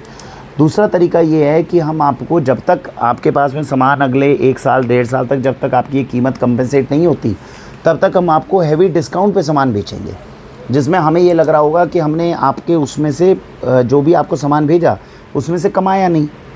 तो एक सिद्धांत ये भी तो बैठता है ना भाई, कोई चीज़ ऐसी होगी जिसमें ना हमारी गलती ना आपकी गलती। तो तरीका क्या होना चाहिए पूरे देश में व्यापारी भाइयों का या ग्राहक अगर आपस में ट्रस्ट हो तो, कि भाई अगले 1 साल तक इस सामान को उस कीमत पे मुझे दे दे जिसमें तू मुझसे कुछ कमा नहीं रहा है ना, तो तुझे भी सेटिस्फेक्शन हो जाएगी। क्योंकि अल्टीमेटली तो देखो पैसा हाथ का मैल है, वो चला गया आज कल आ जाएगा, लेकिन एक बीच का टर्म तो निकालना है ना सिद्धांत के अनुसार। तो मैं आपको भी समझा रहा हूँ कि अगर आपका कोई बंदा है, कोई दुकानदार है जिसमें उसकी गलती नहीं है और नुकसान हो जाए और हम उसका ऋण नहीं लेना चाहते, तो उसका तरीका ये है कि देख भाई ये चीज़ तूने दे दी, इसमें मेरे को फ़ायदा नहीं हुआ, मेरा भी नुकसान तेरा भी नुकसान, तो ऐसा कर ले तू अगले 6 महीने तक या 1 साल तक मुझे जो चीज़ दे रहा है उसमें मुझसे कमा मत, जितने की पीछे पड़ रही है उतने की दे दे। इससे क्या है, मुझे 2 पैसे बच जाएंगे, तेरा नुकसान नहीं होगा, है कि नहीं, तेरा नुकसान नहीं होगा। कितनी भी बीच में ऑप्शन निकल गई। तो ऐसे करके हमने 2 विचार दे दिए। अब इसमें से हुआ ये कि 6 महीने बाद उनको वो विचार तो याद रहा जिसके अंदर उन्होंने कहा कि भैया अगर आपको ये बिल्कुल यूज़ नहीं हुआ, कुछ हुआ तो हम आपको जो है सारी शिपिंग जो है हम बियर कर लेंगे, उसमें जो सामान मंगवाना है। तो वो क्या करते रहे, अपनी लिस्ट बनाते रहे कि भाई मैं ये भी मंगवा लूँ, ये भी मंगवा लूँ, क्योंकि शिपिंग तो एक तरह से फ्री आनी है, तो जितना सामान मंगवा लूँगी उतना अच्छा। तो वो उस तरह से सोच रहे थे। तो जब उनका अभी 6 महीने 8 महीने हो गए और उसमें से जाहिर सी बात है बहुत घी जो है थोड़ा बहुत यूज़ भी किया उन्होंने, ऐसा नहीं है कि घी जो है यूज़ नहीं हुआ। तो जब ऑप्शन आया तो हमारी टीम ने उनको सजेस्ट किया मैम ऐसे केस में देखो जो आपका नुकसान है उसकी वैल्यू हम इतनी मान रहे हैं और हम आपको फ्लैट 20% पे या थोड़े एक्स्ट्रा परसेंटेज के ऊपर हम आपको सामान देंगे और अगले उतने समय तक देंगे जितने के अंदर जो है आपका नुकसान जो है वो बियर नहीं हो जाता। इस तरीके से कर लेते हैं। तो उन्होंने कहा नहीं ऐसे नहीं है, आप लोग शिपिंग बियर करो, सब नुकसान करो, वो चीज़ करो। अब ऐसे में क्या होता है, क्योंकि बात पैसे की तो है नहीं, बात तो ये होती है कि हम बीच में भविष्य के लिए एक दूसरे के ऊपर भरोसा करके आगे बढ़ सकते हैं। हमें पता है कि हमने जो विचार दिया वो गलत नहीं है, तो हमने कहा नहीं मैम देखो हम ये चीज़ कर पाएंगे। अगर ऐसा नहीं हो रहा तो फिर दूसरा सिद्धांत काम करता है कि आपके पैसे का हम नुकसान नहीं होने देंगे, आप जो पैसा बोलोगे हम आपको रिफ़ंड कर देंगे, लेकिन फ्यूचर में हम आपके साथ काम नहीं कर पाएंगे। तो उन्होंने कहा ठीक है भैया, जो मेरा नुकसान है, जो मेरा नुकसान हुआ वो पैसा पे कर दो, मैं आगे से कहीं और से ख़रीद लूँगी। तो ये करके उन्होंने हमें ये विचार डाल दिया। हमने कहा ठीक है जी, आप बता दो कि क्या नुकसान हुआ। यहाँ तक सारी बात ठीक थी, यहाँ पे ना गलती उनकी ना हमारी, जो बात हो रही है वो ठीक हो रही है, आराम से बात हो रही है, इसमें आगे बढ़ना चाहिए। और तुमने इसके कहने पे दिए हैं तो ये नुकसान भी बियर कर रहा है कि नहीं, ऐसा नहीं है कि नहीं कर रहा, और ये ना करे तो हम कर लेंगे। इतनी एक मिनट सुनो मेरी बात, इतनी तो इसकी भी साख है। मेरा ये कहने का मतलब है कि ठीक है, वो देकर तुम ये मत समझो कि मैंने कोई बहुत बड़ी गलती कर दी। मेरी बात सुनो तिवारी जी, तुम कल को, आज तुम्हारा साथ हमारे साथ में 3 साल से है, कल को तुम्हें, मेरी बात सुनो, 6 साल जितना भी है यार, मेरा बीवी का नहीं पता, 6 साल हो गए। मैं कह रहा हूँ कल को किसी वजह से पप्पू भैया ने हमारी बाइक का नुकसान करा, सब कुछ करा, तो हम इन चीज़ों पे इसलिए नहीं लड़ते क्योंकि पैसा इतना इंपॉर्टेंट चीज़ है नहीं दिवाली में। नहीं तो कल साला वैसे भी साला हाथ से निकल जाएगा, हमने देख ली दुनिया। तो मेरा ये कहना है इसमें परेशान होने से और सारी चीज़ें होने से ना ज़्यादा नुकसान होता है, वो चीज़ छोड़ दो। तो मेरा ये कहना है ये 1000 के अंदर अभी है 1000 1500, उसने 8500 का बिल भेजा था अपनी सैलरी का, हमने 7 करे हैं। अब 7 मैंने इसलिए कर दिया, मैं जो जा रहा है यार जा साला 4 साल नौकरी तो करके गया ही है, 4 साल में चोरी थोड़ी करी है यार, 7000 में मेरी दुनिया थोड़ी रही। अरे वो तो वो चीज़ क्या बता रहा है, ये हमारे लिए सीखने की बात है कि जब व्यक्ति भटक जाए तो कितना और दूसरा सिद्धांत तुम्हें ये बता रहा है कि जब ईश्वर तुम्हें बचा रहा है तो ऐसा कोई भी बंदा जो बीच में हटने लगे वो सबसे पहले छोड़ जाता है कि नहीं तो यहाँ पे बैठ के नुकसान चोरियाँ ज़्यादा करता, अब वो उस दिशा में चला गया, अब वो बिगड़ कर वहाँ से कैसे वापस आएगा ये अपने लिए चिंता का विषय है, समझने गए। तो अच्छी बात है निकल गया तो मेरा ये कहना है तो ये 1000 रुपये की कोई बात नहीं, अभी तो उसकी सैलरी का मैं अभी करूँगा कल सुबह, उसमें से 1000 1500 रुपये बचने चाहिए सिद्धांत के अनुसार, उसमें से तुम्हें मिल जाएंगे 1000। मेरे को तो कल वो सैलरी में कह रहा था भैया मेरी सैलरी कर दो, मेरे को पप्पू भैया के पैसे देने हैं, मुझे पहले पता था, मैंने कहा पप्पू भैया के पैसे देने के लिए कोई इतना थोड़ी रोएगा भाई, मैं कहा अपनी सैलरी के लिए रोएगा बंदा, पप्पू भैया के लिए थोड़ी रोएगा। ड्राई फ्रूट ले जाता था, सब ले जाता, कभी इंसान ने मेरे कहने पे मना नहीं किया, कुछ भी अपने अपने कर्म है तिवारी जी, सब ये हमेशा मेरे से पूछते, मैंने एक बार एक रास्ता दिखा देते हैं फिर फंस हम जाते हैं। नहीं फंसते नहीं है वो, ठीक है। जो देखो जो व्यक्ति वो ये बात पक्की है 4 साल में उससे ज़्यादा ईमानदार व्यक्ति जिसने हमारे यहाँ काम किया ना कोई नहीं रहा, और ऐसे केस में देखो व्यक्ति में परिवर्तनशील होता है, व्यक्ति में परिवर्तन। इसीलिए भाई साहब आपसे बात ही नहीं करता हूँ ना, तो कोई दिक्कत नहीं है। अब इन्होंने बोल दिया कि तिवारी जी दे देना, मैंने तो हम तुम्हें ये कह रहे हैं तुम परेशान मत हो छोटी चीज, भाई इन चीज़ों में परेशान है, 1000 के साले 10,000 कहीं नहीं आफत आती। इन्होंने भेजा था, हमने पैसे ना देता, ये नहीं भेजता, इनको दिखाया हमने। तुम किसी को क्या कंट्रोल करोगे, अभी तो आगे जाके जान लगा है वहाँ पे पता नहीं दुनिया जान के काम कर, ये उन्होंने ही सिखाया है, पेटीएम वालों ने सिखाया हाँ कि ये साले ये फेक स्क्रीनशॉट कैसे बनते हैं, पहले बता दिया था कि पेटीएम में जा रहा है, ये जिस संगति में अभी गया है वो 2 महीने बाद दुर्गति करेंगे इसकी। पहले बता दिया भेजा हमने सारे उसमें चेक कर लिया, हमारे पास कहीं नहीं है भाई, ये फेक स्क्रीनशॉट ऐप है, ऊपर ही माइनस आ रहा है, वो हमको भी समझ में आया। मैंने कहा शिवाजी मैं दे दूंगा, ऊपर ही माइनस में आया है, मैंने एक और भैया को दिखा दूंगा पड़ा, मैंने शिवाजी तुम्हारे 1000 रुपए मैं दे दूंगा, वो लेगा कोई दिक्कत, छोड़ो तुम एंजॉय करो, भैया को ये दिखा दूं पहले एक बार, तुम आराम से रहो, सुख शांति से बैठे हो, बढ़िया बस सही है, कोई दिक्कत नहीं। वो पप्पू का क्या हुआ कह रहा मेरे को, कह रहा कि इसको मत कहियो, मैं कर रहा हूँ फ़ोन लेकिन पूछ लियो, मैंने कहा भाई देख लेंगे मेरे लिए, हाँ तो जो भी अपना वो मैंने सीधा कह दिया भाई अब 10 तारीख को सैलरी मिलेगी, 10 तारीख को तो सैलरी मिलेगी, ठीक है अपना क्लियर हो जाएंगे भाई। फेक तो तूने हर किसी की सोच नहीं होती तिवारी जी इतनी ज़्यादा। भैया एक बात बताओ, 10,000 रुपये का भरना मैं अकेला भर रहा हूँ, जबकि मेरी कोई गलती नहीं, अपनी जेब से ही तो भरे हैं मैंने। नहीं ठीक है, जो तुम्हें डिसीजन लगे वो अपनी गलती नहीं है, तो हम बीच में पहले कर दिए भाई, सैलरी मिलेगी 5,000 और ले लियो अपने। देखो मैं उस मुद्दे में बीच में एंटर नहीं करूंगा क्योंकि बस सीधी सी बात है, बस मैं उसे बोल रहा हूं पप्पू के हैं, मेरे साले पे हैं भाई, फैमिली का बंदा है, मैंने जब 5,000 दे दिए इनके तो 5,000 रुपये मैं वो नहीं करूंगा भाई, वो भी दे दूंगा।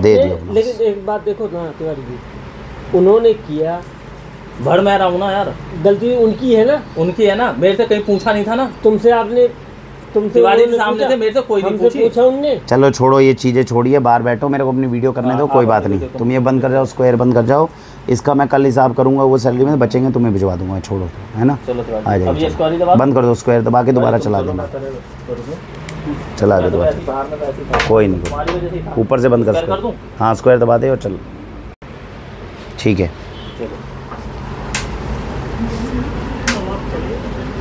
तो ये आप समझे सिद्धांतिक अनुसार जो है क्या चीज़ें जो हैं वो चलती हैं, तो हमने तो अपनी तरफ से सिद्धांत दे दिया। अब गलत कहाँ होगी, गलती कहाँ हो जाती है, मनुष्य से गलती कहाँ हो जाती है। देखो व्यक्ति गलत नहीं है, अगर व्यक्ति गलत होती, वो गलत होती तो 2 साल तक एडवांस पैसे, एडवांस किसी बंदे को परदेश में 25-30 हज़ार रुपये भेजना आसान काम नहीं होता। लोग हम पे विश्वास करके भेजते हैं। आपको क्या लगता है हम एडवांस पेमेंट क्यों मंगवाते हैं? क्या COD फैसिलिटी नहीं शुरू कर सकते? हम आज कर दें, हमारा धंधा 4 गुना बढ़ जाए। लेकिन एक तो धंधा बढ़ाना ये हमारा लक्ष्य नहीं है, दूसरी बात इसके माध्यम से हम अपने सारे बेनिफिशियरीज को परखते हैं। किसी को एडवांस पैसे भेजना ना, 5,000 रुपये 10,000 रुपये भेजना, ये बताता है कि सामने वाला हम पे भरोसा कितना कर रहा है। फिर आपने कोई चीज़ भेज दी और अगले को नहीं पसंद आई, आप 10 की जगह 20,000 रुपये दे दो, दुख नहीं होगा आपको, क्योंकि आप सही बंदे को दे रहे हो ना। तो वो 2 साल से बेचारी सामान तो मंगवाती हैं हमसे, इसलिए अच्छा तो है ही, हम पे विश्वास तो पूरा करती हैं और हमने भी विश्वास पूरा रखा। अब हल्की सी एक पॉइंट पे मतभेद हो गया, कोई बात नहीं, यहाँ तक कुछ गलती नहीं है, यहाँ पे कोई गलती नहीं है। वो कहें कि ये घी जो है जी ख़राब आया वरुण जी, ये मेरे पैसे रिफ़ंड कर दो जो मेरे बनते हैं। उनसे गलती ये हुई कि इस बात से गुस्सा होकर उन्होंने क्या किया, जितनी चीज़ें, जितना बिल हमने भेजा था 16,800 रुपये का था, उसके अंदर से 1-2 चीज़ छोड़ कर केवल जो 500-700 रुपये लेस करके 16,200 रुपये या 100 रुपये जो थे उन्होंने कह दिया जी ये मेरे वापस करो। आप समझ रहे हो? गुलाब जल जो हम पिछले 5 साल से हम लगातार बेच रहे हैं, जो सबसे महंगा है, 300 रुपये के आसपास में है, उसके अंदर कोई पुराना छोटा सा भी कण जो है वो फालतू के नहीं हो सकते। जो चीज़ें 100% ऑर्गेनिक है, हर व्यक्ति जानता है कि बिल्कुल बढ़िया है, उस तक के अंदर उन्होंने कह दिया जिसमें तो मुझे कण दिख रहे हैं, मेरे को रिफ़ंड चाहिए। जबकि उनको भी पता है, हमें भी पता है गुलाब जल चेहरे के लिए उपयोग करना है और इस वक्त भारत के सबसे बेहतरीन गुलाब जल में से एक है। अब हमें उस समय दुख हो रहा था, हमें दुख इस बात का नहीं है कि पैसे रिफ़ंड, हमें दुख इस बात का हो रहा है कि इतना अच्छे, जब कोई जो आप लोग जुड़ते हो हमसे, हम जुड़ते हैं, हम अच्छे कर्मों के माध्यम से जुड़े हैं। अब ये वीडियो देखी ना आपने, ये अभी तिवारी जी वाली, और ये भी मैं नहीं हटाऊंगा, ये इसी में इसलिए लगाई है आपके साथ। सारा दिन खेल होता है। अभी इसके ऊपर भी आ रहा हूँ, इस बच्चे के ऊपर, जो बच्चा अभी धोखाधड़ी ये जो करके गया हमारे साथ, इसका भी मैं आपको बताऊँगा। ये हमारे बच्चों को इनसे बचाना चाहिए। लेकिन फिर भी हमारा नियम है कि 16,200 उन्होंने बोल दिए, हम नुकसान नहीं होने देंगे, 16,200 वापस करेंगे। ये चीज़ भारत में वाक्षी को सबसे ज़्यादा आगे, सबसे ज़्यादा अव्वल बनाता है। हर किसी में इतना जिगर नहीं होता। कनाडा में बैठी थी, नॉर्मल व्यापारी होता, मैडम ये कुछ नहीं चलेगा, पैसे जमा कराओ, नई चीज़ भेजो, हमारा कुछ नहीं है, हमने तो घी सही भेजा था आपको। 50 चीज़ें होती है लड़ाई करने की व्यापारी के पास। लेकिन अगर हम ऐसा कुछ भी करते तो गलत हो जाता। हमें पता है कि वो गुलाब जल के हमसे पैसे जो हैं वो गलत कह रही हैं। ऐसी दूसरी भी चीज़ें थी, क्योंकि कुल मिला के 10,000 रुपये की चीज़ बनती थी, वो भी घी उन्हीं के पास है और घी बिल्कुल सर्वश्रेष्ठ है, वो भी उसको यूज़ कर रही हैं। ऐसा नहीं उन्होंने फेंक दिया घर के बाहर। ध्यान से समझना, ये 10,000 रुपये अगर घी के भी वो हमसे लेते हैं ना वापस, तो उसमें फ़र्ज़ बनता है कि 10,000 रुपये का घी यूज़ ना करें। उसका एक अव्वल, अगर एक भी चीज़ हम उसकी यूज़ कर रहे हैं और किसी से पैसा पूरा वापस मंगवा रहे हैं, पाप की श्रेणी में आता है। ये चुकाना पड़ता है, ये धर्म के अनुसार। हमें भी पता है वो इतना कीमती घी जो है वो कहीं नहीं फेंकने वाली। आइडियल ये था कि भैया इसके अंदर चलो आपसे नुकसान हुआ 10,000 का, इसमें से 2,500 रुपये मुझे वापस कर दो, 4,000 रुपये माइनस कर दो, वापस कर दो। वो उसको यूज़ ज़रूर करेंगी घी को, वो रोज़ वाटर को भी यूज़ करेंगी, कोई चीज़ बाहर नहीं फेंकने वाली। लेकिन देखिए 16,800 में से 16,200 का उन्होंने हमें वापस भेजा। हम नियम क्या बनाते हैं, ठीक है आगे भविष्य में आपके साथ व्यापार नहीं करेंगे, लेकिन इस बार उतना पैसा देंगे जितना आपने मांगा। कल को ईश्वर के दरबार में अगर हम दोनों चले जाएं तो ऐसा ना हो कि ईश्वर को फैसला लेने में मुश्किल आए। तो हमने उनको 16,000 रुपये 200, जबकि उस दिन पेमेंट भी कम थी, 16,200 रुपये उनको ट्रांसफ़र करे। उसके बाद हमने कहा मैम बस इसके ऊपर आप चिंतन जरूर करिएगा भविष्य में, जो भी आपने किया है हम तो समान नहीं। अब उनके लिए दिक्कत की बात क्या आएगी आगे भविष्य में बता रहा हूँ। जब भी कोई व्यक्ति करता है ना, कुछ भी किसी के लिए करता है, तो दूसरा व्यक्ति कुछ ना बोले, अंदर ही अंदर उसको घुटन जरूर महसूस होती है। हम गारंटी देते हैं भारत के अंदर हमारे अलावा आज के बाद वो किसी भी सामान मंगवा लें, इतना जिगर रखना कि सामान किसी का आ गया, अच्छा आया बुरा आया कैसा भी आया, और उसको भेज देना और उसकी कीमत 16,000 रुपये हो और कह दिया जाए कि भैया मेरा रिफ़ंड कर दो पैसा, वो व्यक्ति अपना सामान भी वापस ना उठाए और आपको 16,000 रुपये नकद वापस कर जाए। जिगर चाहिए, नहीं होता व्यापारियों में। हम भी दिन रात दुनिया के अंदर घूमते, नहीं होता। हमें गर्व की अनुभूति ये है, हमने उस स्टैंडर्ड को ऊपर रखा। आज 8 साल हो गए वाक्षी को। यूट्यूब चैनल देख लो, गूगल देख लो, एक भी कमेंट ऐसा नहीं मिलेगा जिसमें कोई कहे इन लोगों ने मेरे साथ धोखाधड़ी करके पैसा ख़राब कर दिया। हो सकता है कोई, वैसे तो सब तारीफ़ ही करते हैं प्रोडक्ट की, लेकिन कोई कह दे भाई ये प्रोडक्ट मुझे अच्छा नहीं लगा या वो है, एक भी कमेंट ऐसा नहीं मिलेगा। कल को कोई षड्यंत्र कर ले तो अलग बात रही। आप समझे, ये है हमारी उपलब्धि। और रही बात वो 16,000 की, वो 16,000 हमारे थोड़ी थे, समाज के थे, समाज के पास जा रहे हैं। हम तो सिद्धांतों को कायम रख रहे हैं, जो हमारा दायित्व बनता है, जो हमारा फर्ज। इस तरह से ईश्वर हमें परखता है। अब हम उनकी बात नहीं कर रहे, हमें परखता है कि तुम जो दिन रात डंका बजाते हो, कि तुम ईमानदारी का परचम लहरा रहे हो, ध्वज पताकाएँ लहरा रहे हो, तुम में जिगर है, उस ईमानदारी की इतनी सी कीमत चुका सकते हो। अगर देखा जाए तो ईमानदारी के आगे 16,000 रुपये क्या है, कुछ भी नहीं। तो हम ये नहीं समझ रहे कि मैम हमारे साथ धोखा, हम उनके लिए कुछ नहीं गलत बोल रहे। व्यक्ति है, परिवर्तन आ जाता है, कई बार गुस्से में, कई बार इस तरह से चीज़ हो जाती है, हमें दुख है। कि उनके, क्योंकि एक एक आप लोग व्यक्ति जब 20,000 रुपये 25,000 रुपये में एडवांस में जमा करा रहे हो, आप देव तुल्य हमारे लिए। आज के समय में कोई मिलता है क्या ऐसा? ना तो ऐसा कोई मिलता है जो 20,000 रुपये एडवांस किसी के हाथ में छोड़ दे।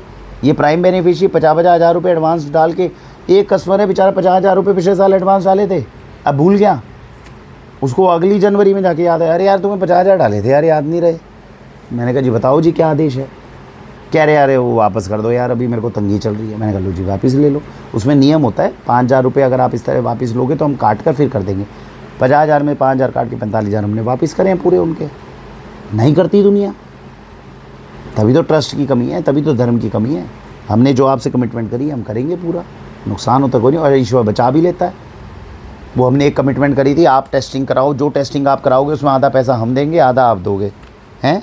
वो एक डॉक्टर साहब थे वो केरला के, उन्होंने 70,000 रुपये की साला मेहंदी टेस्ट करवा दी, और जे वो बिल मेरे आगे इस रूल के साथ में लग देते कि भाई 70,000 रुपये लग गए, ला 35 तू दे, 35 मैं दूंगा। मैंने कभी ज़िंदगी में नहीं सोचा था मेहंदी की टेस्टिंग करवाने में कोई 70,000 रुपये फूंक देगा। वो मेरे ऊपर बड़ा जहर पड़ जाता भाई, लेकिन ईश्वर बचाने वाला है। वो बेचारे डॉक्टर साहब ही खुद कह रहे हैं नहीं नहीं तुम्हारी गलती नहीं है, तुम्हारा प्रोडक्ट सही निकला, मैं टेस्टिंग कराई, सब कुछ सही निकला, बढ़िया, मेरे लिए इतना बहुत है, पैसे वैसे मत दो। हालांकि मैं कोशिश कर रहा हूँ कि वो, लेकिन वो सेकंड प्रायोरिटी आ गई। मतलब वो उसमें कम से कम अब ईश्वर के सामने जाएंगे, ईश्वर ये नहीं कहेगा इसने टेस्टिंग कराई 70,000 की, इसको 35,000 क्यों नहीं? भाई अगला मांग नहीं रहा था, मैं क्या करूँ? हाँ, अगर वो कह देते भाई 70,000 कराइए, अपना रूल दे 35,000 के हिसाब से दे, तो मेरे को देना पड़ता भाई। हल्का सा नियम में परिवर्तन आ जाता ना। तो मैं तो हाथ जोड़कर उनकी तारीफ़ ही कर दी। मैंने डॉक्टर साहब आप में जिगर है भाई, 35,000 रुपये उस मेहंदी पे लगाने में, मैं तो 3-3 हज़ार रुपये की टेस्टिंग करा के करवा सकता था, है ना। लेकिन ये कहने का मतलब यहाँ पे हमें 16 की जगह 25,000 भी देने होते हैं, वो हमें दुखते नहीं। वहाँ पे हमें 35,000 टेस्टिंग के लिए, वो पता है प्रोडक्ट सेफ़ है, फिर भी बहाना पड़ जाए तो दिक्कत आती। तो एक दूसरी चीज़ है जो मैंने आपको बताया, जिससे आपका कॉन्फिडेंस हम पे बढ़ना चाहिए। अच्छा काम हम कर रहे हैं और हम एक चीज़ पे विश्वास करते हैं कि ये, अब मैं ये वीडियो बनाऊंगा, इसका प्रचार तो मैं करता नहीं हूँ वीडियो का, जो लोग देखते हैं वही देखते हैं जिनको हम पे विश्वास है। ये चीज़ इसलिए छोड़ी जाती है ताकि जो व्यक्ति सही में इस वीडियो को सुनने का पात्र है उसी तक पहुँचेगी। वो ईश्वर हमारा काम कर्म करने का, ईश्वर का काम है आपको वीडियो पे लाके सुनवाने का, वो सुनवा देगा। ठीक है जी, तो ये हो गया। अच्छा, अब कीर्तिमान हम ही नहीं स्थापित कर रहे, ध्यान रखना, कीर्तिमान हम नहीं स्थापित कर रहे, कीर्तिमान दूसरे लोग भी स्थापित करते हैं। ईश्वर का चमत्कार देखो, पहली बार नहीं हो रहा, पिछले 8 साल से ना जाने ऐसे कितने बेनिफिशरीज़ हैं। हमें आज भी एक बेनिफिशरी याद हैं, पंजाब के थे, चंडीगढ़ के। अब नहीं सामान लेते वो बेचारे, वो वहीं से चंडीगढ़ में अच्छे ऑर्गेनिक स्टोर मिल गए लेते हैं। वो चंडीगढ़ से आते थे हमारे पास वैशाली में सामान लेने के लिए। उन्होंने 17,000 रुपये की पेमेंट, उनका बिल बहुत बड़ा बनता था, 17,000 रुपये की पेमेंट करी। अच्छा, हम क्या करते थे, चेक करते थे, 17,000 का स्क्रीनशॉट आ गया तो इसका मतलब पेमेंट आ गई और अपना कर ली। तब नया नया व्यापार खोला था।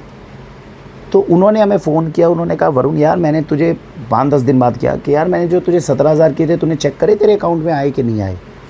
मैं कहा जी हमने स्क्रीनशॉट देखते हैं, वो तो देख लिया था। उस समय पे ये फेक स्क्रीनशॉट वाले मामले नहीं होते थे, आजकल तो नए तरकमबाजी बन गई है ना। मैं कहा जी मैंने करी। कहते यार चेक कर यार मेरे अकाउंट में वो वापस आ गए 17,000, तेरे पास पहुँचे कि नहीं बता, नहीं तो मैं दोबारा करता हूँ। मैंने चेक किया जी नहीं आए थे। उन्होंने 17,000 रुपये उस समय पे वापस किए। तो ऐसा नहीं है कि हम ही लोगों के लिए अच्छा कर रहे हैं। दुनिया में अगर हमारे जैसा कोई नहीं मिलेगा, व्यापारी जो 16,000 रुपये कनाडा के अंदर बिना उतनी बड़ी अपनी गलती होने के बावजूद कर रहा है, तो ऐसे ग्राहक भी नहीं मिलेंगे जो इस चीज़ के ऊपर नज़र रख रहे हैं, अरे हमारे पास वापस आ गए, दुकानदार नहीं मांग रहा तो मैं उसको वापस करके आऊँ। उन्होंने डलवाई। अभी अभी हाल ही में 2-3 दिन पहले एक बेनिफिशियरी हैं, उन्होंने 1 साल पुराना मुझे बोला, क्योंकि हम पेमेंटें चेक तो करते हैं अकाउंट में, बाई चांस कोई मिस हो जाए, कुछ हो जाए।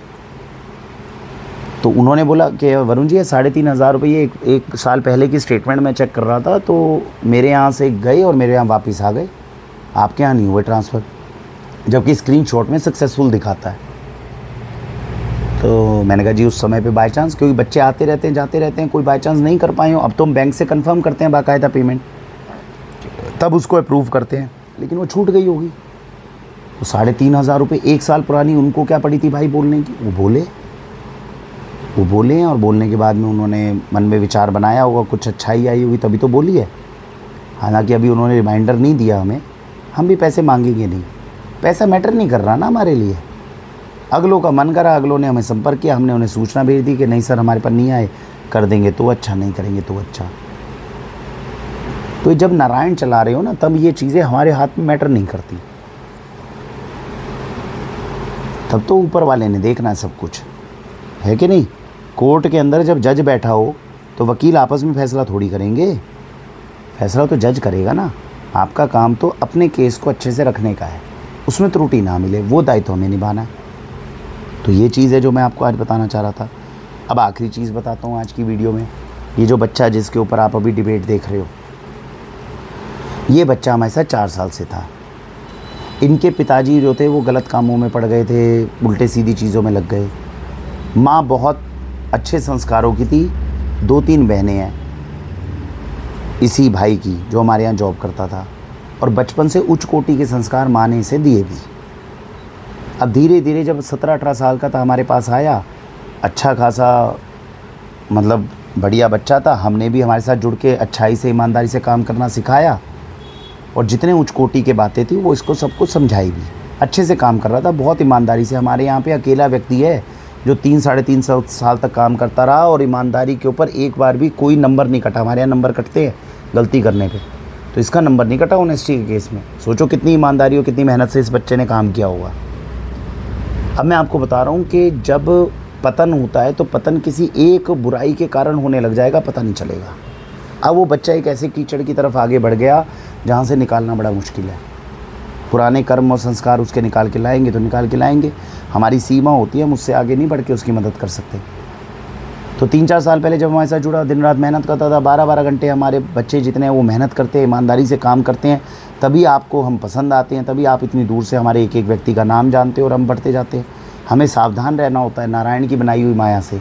काम, क्रोध, मोह, लोभ, ईर्ष्या, अहंकार पता नहीं कब हमें डस ले और कब हम नाकाबिल हो जाएं।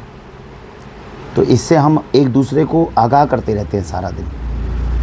तो अब वो क्या हुआ, वो बच्चे के लिए क्या था कि अब वो प्रमोशन हो गया था कंपनी में। प्रमोशन हो जाता है कंपनी के अंदर, 4 प्रमोशन ले गया था।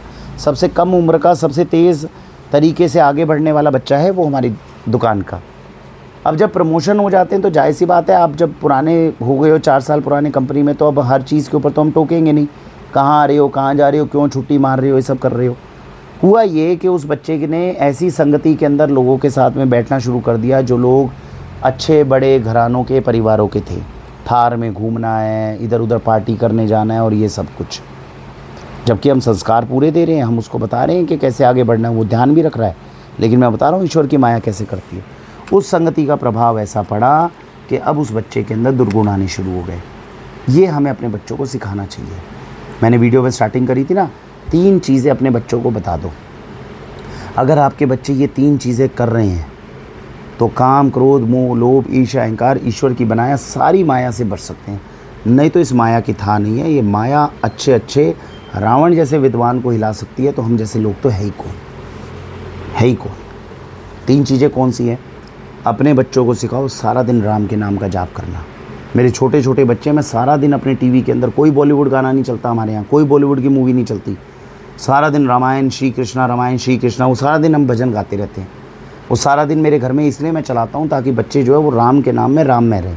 स्कूटी पे चलो तो राम का नाम लो, उतरो तो राम का नाम लो, सारा दिन राम चपाता हूँ उन्हें। जितना हो सके राम के भजन पे गाओ, राम के भजन पे नाचो। छोटे छोटे है ना, अभी से संस्कार डाल रहे हैं, तो राम के नाम का ध्यान करो। दिन रात जितना अपने घर में जाप करोगे उतना बचे रहोगे। दूसरा, किरत करना, मेहनत ईमानदारी से काम करो। तो आपके सामने हम ये जो स्टोर पे बैठता हूँ, मेहनत करता हूँ 4-5 घंटे स्टोर में, यहाँ से बाहर गए तो समाज के लिए काम करो, निस्वार्थ रूप से समाज के लिए काम करो। हमेशा ये सोचो मैंने देश को, समाज को दिया क्या, लेना नहीं है। वो तो देने वाला तो ऊपर वाला पता नहीं कितने गुण बढ़ा कर देगा। परख के तो देखो, करो तो सही। हम जाते हैं वहाँ पे कंपनी के अंदर भी काम करते हैं, मैंने ये काम किया, मुझे इतनी तनख्वाह चाहिए। तनख्वाह और काम के बीच के इसके अलावा कुछ सोच ही नहीं पाते। ये भाव ही नहीं बनता कि मैं कंपनी के लिए कुछ अच्छा करूं, और कंपनी के लिए अच्छा करूं तो कंपनी वाले में ऐसा भाव हो कि इस व्यक्ति ने मेरा फ़ायदा करा है तो मैं इसको बढ़ा के दूं। 60,000 रुपये हमने श्री प्रकाश जी को दिए हैं, ये छोटी सी दुकान ने, महीने के अंदर मेहनत करके। अभी पिछले महीने की जो सैलरी बनी है भैया, अगला 12 घंटे 57 साल की उम्र का व्यक्ति मेहनत कर रहा है, दिन रात आपको समझा रहा है, अच्छी चीज़ें बता रहा है, धर्मपूर्वक आपके बच्चों के लिए ध्यान रख रहा है। अगला सेल निकाल रहा है तो उसकी सैलरी बननी चाहिए। जो सैलरी वो मेरे से ज़्यादा मेहनत कर रहा है मैं उसको सैलरी ज़्यादा दूंगा। ऐसे काम करने वाले भी नहीं मिलेंगे, ऐसे ही बंदे भी नहीं मिलेंगे जो पूरा रूल बनाकर उनको ज़्यादा पैसा ट्रांसफ़र करने की हिम्मत रखे। ये वाक्षी में होता है, इसीलिए इसकी कीमत है, इसीलिए वो कीमत समझते हैं, हम भी उनकी कीमत को समझते हैं। तो कीरत करना, मेहनत ईमानदारी से काम करते हैं। 57 साल की उम्र में 12 घंटे की एवरेज है, हर रोज़ 12 घंटे काम करके जाते हैं, खुशी से, लगन से, मुस्कुराते हुए, बिना थके। नहीं करते देश में लोग काम करते हैं। तो कीरत करना, बच्चों को मेहनत ईमानदारी से काम करना सिखाओ। और वंद चखना, जो कुछ कमाओ उसका एक हिस्सा समाज को वापस करो। ऊपर वाले से एग्रीमेंट कर लो, अंदाज़ा इतना % करूँगा, करो, करते जाओ। अभी जैसे मैंने बताया ये वाला काम हो गया भाई, बच्चे की रोटी जो है वो ले ली आपने, आप खुश हो गए। मंदिरों में जाके हम लोग संपन्न परिवार के हम जाके भंडारे खाते हैं, मत खाया करो। अंदाज़ा भी नहीं है कितने दुख और कितनी वो पूरी और आलू के माध्यम से कितनी भंडारा खाने का हक उसी को है जो उस भंडारे की प्लेट से 3 गुना ज़्यादा पैसा वापस मंदिर में दान करे।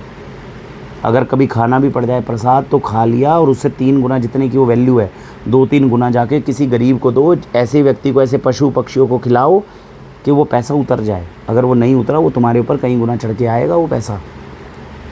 हज़ारों लोग बर्बाद होते हुए देख लिए हज़ारों सालों से, कितने और प्रमाण चाहते हो भाई? समझ लो ईश्वर की माया, इससे बाहर निकलना बड़ा मुश्किल है। तो वो बच्चा भटक क्यों गया? वो सिर्फ इस वजह से भटक गया, मेहनत तो कम हो गई दिन की। अब हम मेहनत के लिए हम किसी को प्रेशराइज़ नहीं कर सकते। अब मनोज जय श्री प्रकाश जी 12-12 घंटे मेहनत करते हैं अपने हिसाब से। हमने कहा है 8 घंटे काम कर लो, तो 8 घंटे लेकिन काम करने के बाद बाकी जितने घंटे 8-9 घंटे वो बच्चा रात को घूमने जा रहा है, कहीं और दोस्त के साथ पार्टी कर रहा है। हमें लगता है जवानी है, चलो घूमने दो यार। किसी की भाई कोई बंदा सोच रहा है जब तक कुछ गलती नहीं करेगा तो क्या करें, हम तो समझा सकते हैं। 20-21 साल के बच्चों को आप पकड़ के थोड़ी बैठोगे, एट्रोसिटी थोड़ी करोगे।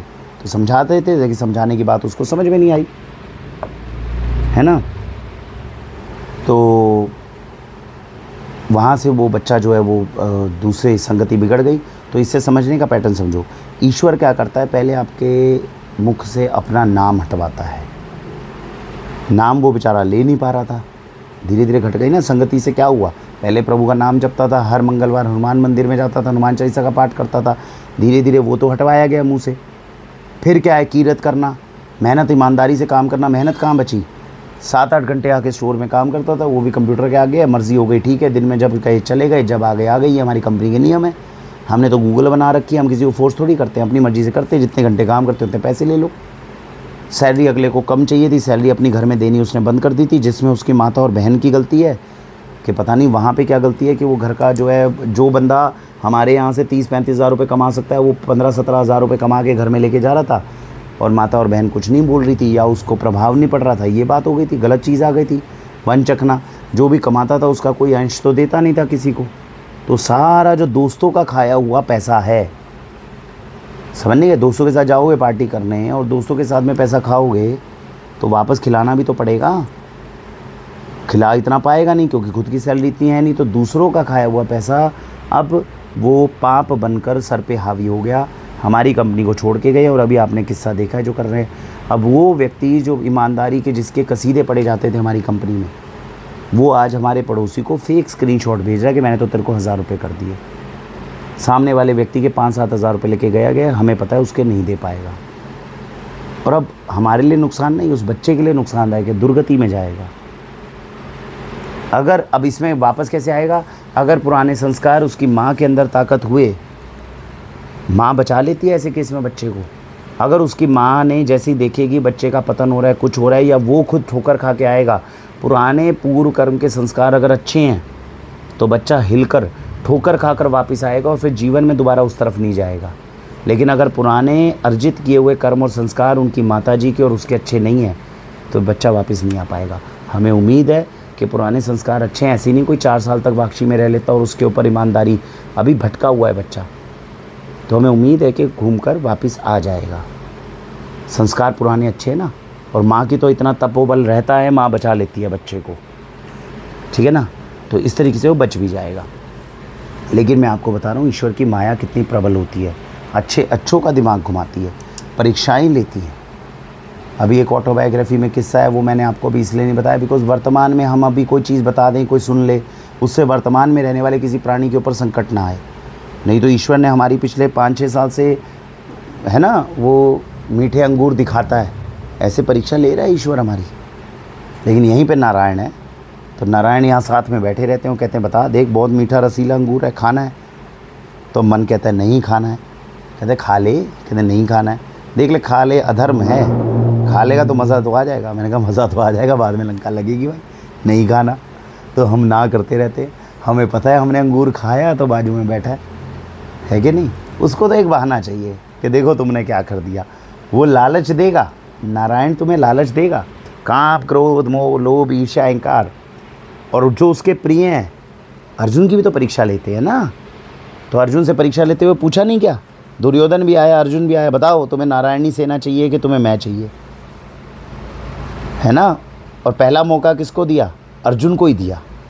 चाहते तो पहले दुर्योधन को भी दे सकते थे, पहले अर्जुन को ही दिया। भाई तू मांग पहले, क्या मजबूरी नहीं, मुझे चुनेगा तभी मेरे लायक बनेगा, ऐसे नहीं।